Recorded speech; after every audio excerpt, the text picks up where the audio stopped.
Eu não vejo nenhuma quebra de rito e nenhuma ilegalidade nos atos do Alexandre de Moraes. Isso é a primeira coisa que tem que se dizer. E nem nenhum problema no áudio que foi exposto. É preciso compreender que a democracia brasileira foi barbaramente atacada.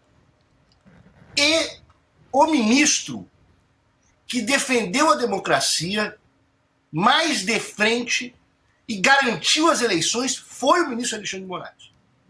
E nós estávamos diante, e estamos ainda, de uma realidade completamente diferente.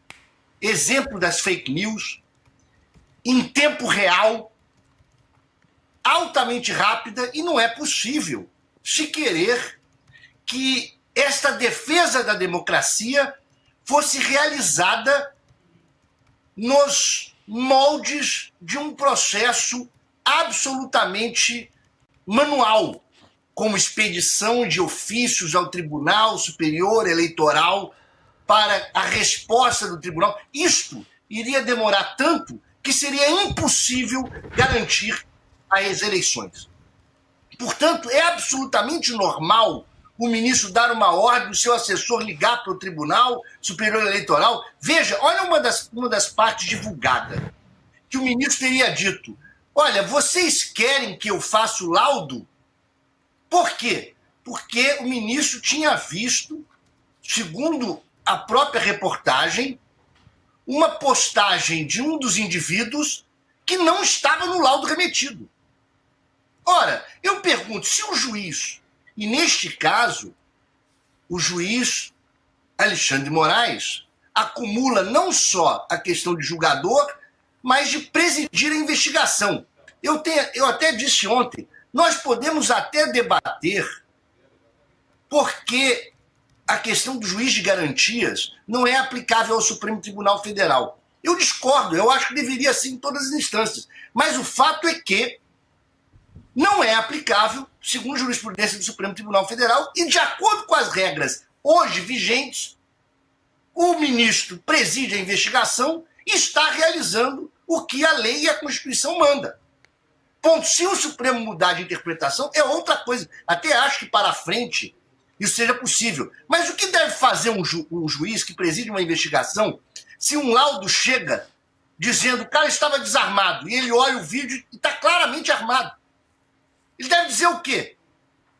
Mandar um ofício para se retificar o laudo? Ou claramente ele disse, olha, o assessor dizia, ele está com tempo e olhou as postagens. Ora, ele estava claramente cuidando para que a prova chegasse com as condições dele tomar a decisão.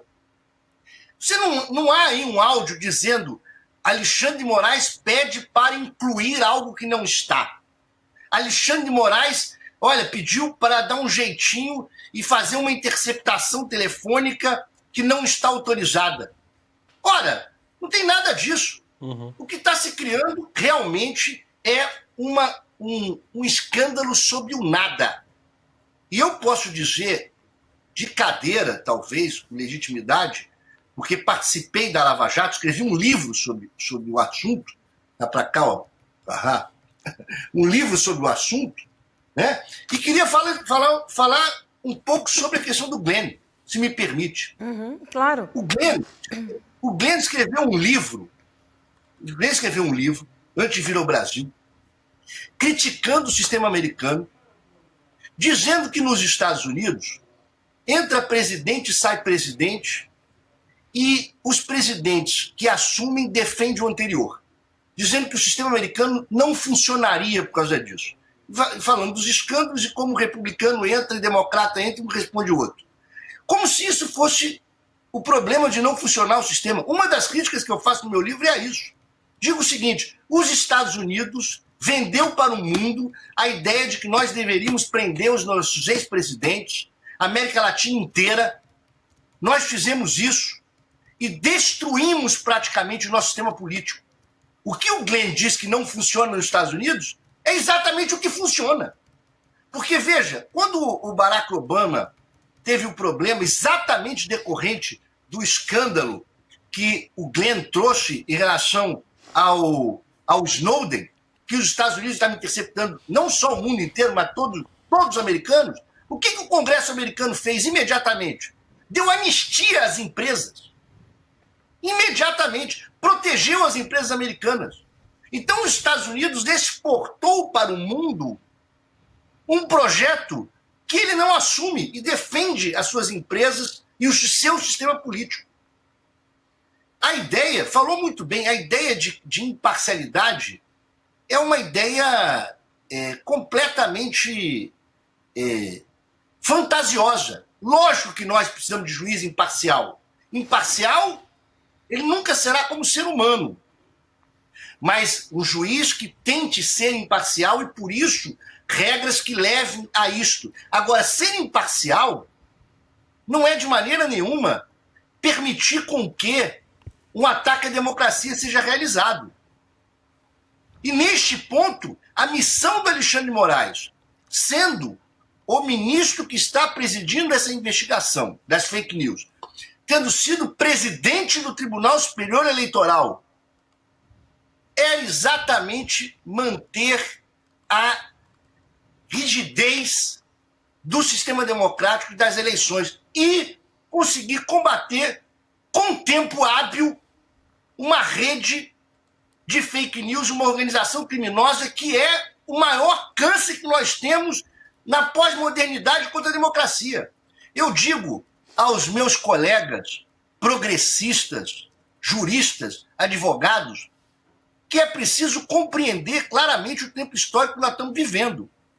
Respondi isso hoje, inclusive, no Grupo Prerrogativa, que na sua maioria está completamente apoiando os atos do Alexandre de Moraes. Mas aos progressistas que querem fazer críticas e querendo fazer comparações de que há um abuso, ora, querem discutir o país, um país que é o terceiro país que mais prende no mundo, negros, pobres, condenados por tráfico, querem discutir que a lei do juiz de garantia deveria ser aplicável em todas as instâncias, querem discutir sobre uma possível mudança, inclusive na forma de um ministro presidir a investigação, podemos. Mas, segundo as normas vigentes, as interpretações jurisprudenciais de hoje, o ministro Alexandre de Moraes agiu de acordo com as normas e os ritos. Ou se acha que algum ministro dá uma ordem e um dos seus assessores não vai ligar para cumprir? Ou ele não vai tomar o cuidado de como vai estar o ofício? Esse áudio está dizendo isso. Ele não tá armando a forma, ele está dizendo, olha, é preciso constar tal número, é preciso constar tal timbre, para que não haja depois uma alegação de nulidade ou etc. Não vejo problema nenhum sobre isso. Há uma comparação estapafúrdia